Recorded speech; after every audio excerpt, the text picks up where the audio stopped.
আসসালামু আলাইকুম, সবাই কেমন আছেন? এটা আমাদের আরমুজ গাছ। আর এই আরমুজ গাছে প্রচুর পরিমাণে ফলন ধরে। এটা 12 মাস কাল ফলন দেয়। আর এই আরমুজ গুলো খুবই মিষ্টি এবং অনেক টেস্ট। অন্য সব যেমন সাদা আরমুজের স্বাদ অন্যরকম আর এটার স্বাদ অন্যরকম, এটা খুবই মিষ্টি হয়ে থাকে। আর এই গাছটা আমি লাগিয়েছিলাম, প্রচুর ফলন ধরেছে। আর এদিকে আমার ফুলের গাছ, বিভিন্ন ফুল ফল এই গাছ লাগাতে আমার খুবই ভালো লাগে। আর এই গাছগুলো দেখুন কত সুন্দর হয়েছে, আমি একটা গাছ থেকে এতগুলা গাছ বানিয়েছি। আমার আল্লাহর রহমতে ভালোই গাছ লাগালে আমার হাতে ভালোই গাছপালা হয়।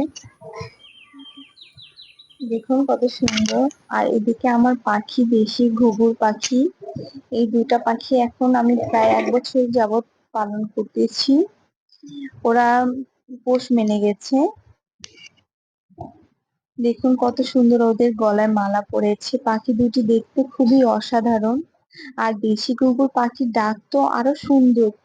মন চায় আমি ঘুঘু পালি শুধু ডাক শোনার জন্য। ওদের ডাক শুনলে আমার এত ভালো লাগে, অনেক ভালো লাগে। আপনারাও বাসায় পালবেন। ধন্যবাদ সবাইকে।